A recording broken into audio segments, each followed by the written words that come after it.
dann hast du auf jeden Fall mehr Tele generiert im Laufe der Zeit, aber eben nicht unbedingt deine Ursprungswährung. Das heißt, weil der Gedanke ist ja auch der, beste Grüße, hier ist wieder euer Markus aus Alanya. Ich hoffe, dir und deiner Familie geht es sehr, sehr gut und vielen Dank, dass du wieder hier reinschaust. Ich möchte heute auf ein Thema eingehen, was natürlich nicht nur hier in der Türkei präsent ist, sondern natürlich auch weltweit. Wer kann sich schon denken, es ist die Inflation bzw. natürlich auch das gesamte Geldsystem, in dem wir natürlich alle drin stecken mit dem sogenannten Fiat-System. Und ich finde schon erschreckend teilweise, dass Menschen, wenn du das erzählst, Fiat-Währung, dass die gar nicht wissen, um was es dabei geht. Genau, also Fiat-Währung sind zum Beispiel US-Dollar, Euro, Schweizer Franken etc. Und dann aber gibt es natürlich noch andere Währungen, wie zum Beispiel natürlich die Kryptowährungen, ja, oder in Zukunft die digitalen Währungen oder auch natürlich Edelmetalle, ja, als Währung sozusagen. Ja, nicht als Währung klassisch, aber als Asset. Und die Türkei zum Beispiel, die hat eine extrem hohe Inflation. Was bedeutet das? Dass natürlich die Banken versuchen, beziehungsweise die Zentralbanken, die Zinsen so anzuheben, damit sie natürlich die Inflation drücken können. Und das passiert seit Jahren schon gefühlt. Was bedeutet das aber für die Menschen, die hier in der Türkei leben? Bedeutet natürlich auf der einen Seite, dass wenn du jetzt zigtausende von Tele hast, dass du die auf die Bank fest anlegst, dass du natürlich hohe Zinsen bekommst. Kann natürlich sehr lecker sein, aber im Umkehrschluss, wenn die Lira weiter fällt, wird natürlich die Lira weniger wert werden. Und das heißt, bedeutet auch einfach nur, dass wenn du beispielsweise 10.000 Euro jetzt in Lira wechseln solltest und diese Lira dann in Tele anlegst, mit 2 Jahren vielleicht, wieder umwechseln willst in Euro, dann kann es sein, dass du natürlich extrem viel Tele dazu bekommen hast. Das wird definitiv sein, aber es wird sein, dass vielleicht der Euro weniger wert sein wird, beziehungsweise die Tele noch weniger wert sein wird und du dementsprechend natürlich weniger Euro zurückbekommst. Das heißt beispielsweise, die Tele würde auf 60 fallen oder auf noch weiter, wer weiß, wo es hingeht. Und dann, wenn du diese gesamte Tele wechseln wollen würdest, dann würdest du nicht mehr deine Ursprungs 10.000 Euro bekommen, sondern vielleicht nur noch weniger. Bei mir im Umfeld war klassisch so ein Fall, vor Jahren angelegt, 15.000 Euro, und dann wieder zurückwechseln wollen, war es viel weniger Euro als angelegt sozusagen. Ja.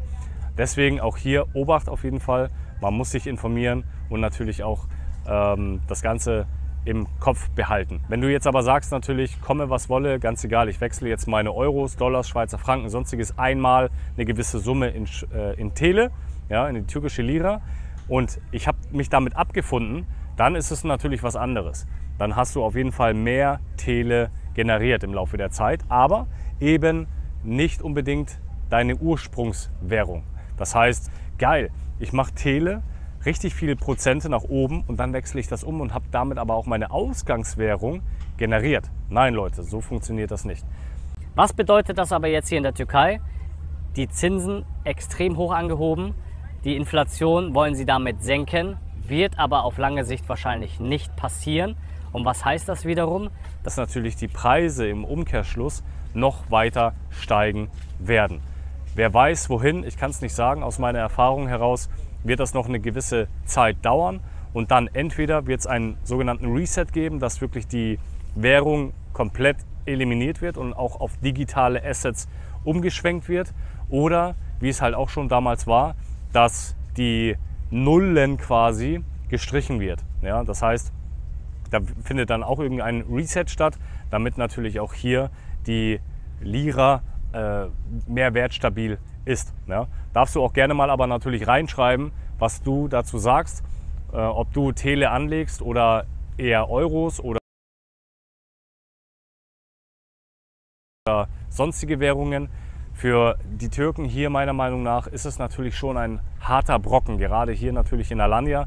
Als wir zum Beispiel nach Antalya gekommen sind, hieß es immer, ja, für uns Türken ist das Leben schon extrem hart, schon extrem schwer.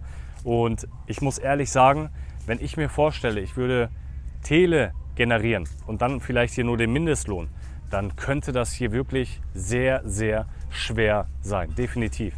Und deswegen ist es halt auch gut zu überlegen, gerade wenn du als Auswanderer, als Ausländer hierher kommst, dass du versuchst, dir eine Einnahmequelle aufzubauen, vorher natürlich schon, oder eventuell natürlich, wenn du sagst, pass auf, ich habe jetzt mein Leben lang gearbeitet, ich bin jetzt Pensionär, ich bin jetzt Rentner und du hast deine 1.500, 2.000 Euro jeden Monat raus, dann ist das natürlich schon eine gute Sache. Ja? Aber für diejenigen, die jetzt nicht in diesem rentenfähigen Alter sind und vor allen Dingen, ja, auch wenn du selbst in diesem rentenfähigen Alter bist, aber nicht diese 2.000 Euro Rente bekommst, was die wenigsten bekommen, dann kann das hier auf lange Sicht natürlich knapp werden. Wenn du alleine lebst, dann ist das nochmal eine andere Geschichte.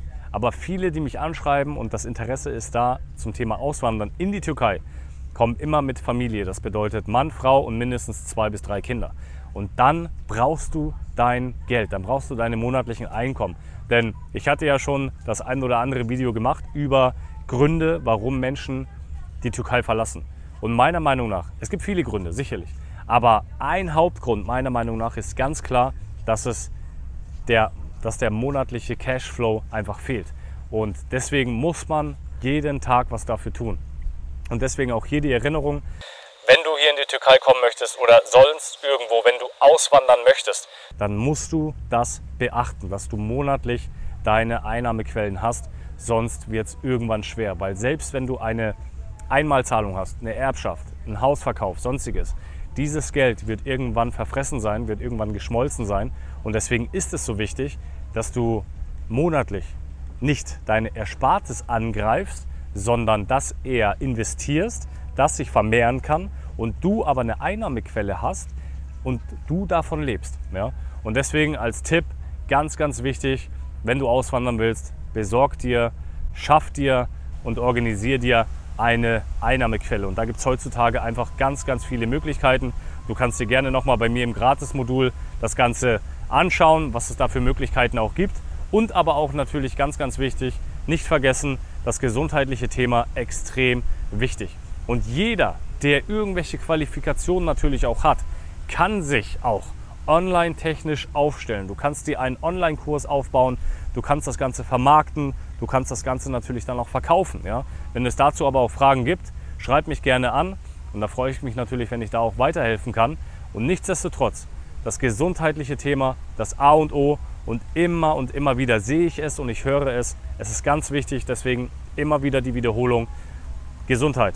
Ohne Gesundheit läuft nichts. Auch wenn du ausgewandert bist, heißt das nicht, dass deine gesundheitlichen Probleme automatisch verschwinden. Viele zum Beispiel wandern nicht aus, weil sie ja gesundheitliche Probleme haben und dementsprechend aber ja, in Deutschland gefangen sind sozusagen. Aufgrund der medizinischen Versorgung, weil sie anscheinend hier in der Türkei dann nicht so gut sein soll. Ja, kann man sich natürlich auch gezielt nochmal im Einzelfall darüber informieren. Wichtig ist Gesunderhaltung, das A und O. Die meisten Menschen, genauso wie sie nicht wissen, wie sie mit Geld umgehen sollen, wissen nicht, wie sie mit ihrer Gesundheit umgehen sollen. Sie sabotieren ihren Körper Tag und Nacht. Sie trinken Softgetränke, sie essen Fastfood durchgehend von 1-2 Mal die Woche. Meine Güte, kann man sich ja nochmal streiten. Aber wenn das jeden Tag der Fall ist und dann noch Alkoholiker dazu kommt, ein schlechter Lifestyle, keine Bewegung und mehr, dann hast du auf lange Sicht einfach Probleme. Und deswegen ist es so wichtig, auch hier investieren in sich selbst, in die Bildung, damit du natürlich auch weißt, wie das Ganze funktioniert. Wie kannst du am besten Vorsorge betreiben? Und da möchte ich natürlich mit meinem Kurs, mit meinem Videokurs Schilddrüse Geheimwissen Aushilfe schaffen, dass du dir einen gewissen Überblick, eine gewisse Grundlage an fundamentalen Wissen aneignen kannst, um dann natürlich daraufhin handeln zu können, um natürlich auch hier weiter Vollgas geben zu können und dann natürlich auch nicht abhängig zu sein von gewissen Lobbyen, ja, von gewissen Industrien und Medikamenten sozusagen, sondern dass du wirklich deine Lebensqualität auf natürliche Art und Weise wieder steigern kannst. Und deswegen freue ich mich natürlich auch hier. Link in der Videobeschreibung findest du sämtliches dazu. Schau dir das gerne an und wenn es auch Fragen dazu gibt, schreib alles in die Kommentare, lass gerne einen Daumen nach oben da natürlich und ein Abo und teile den Kanal weiter in deine WhatsApp-Gruppe, in deinen WhatsApp-Status und sonst wo. Freue ich mich auf jeden Fall auf euer Feedback. Beste Grüße aus Alanya, euer Markus.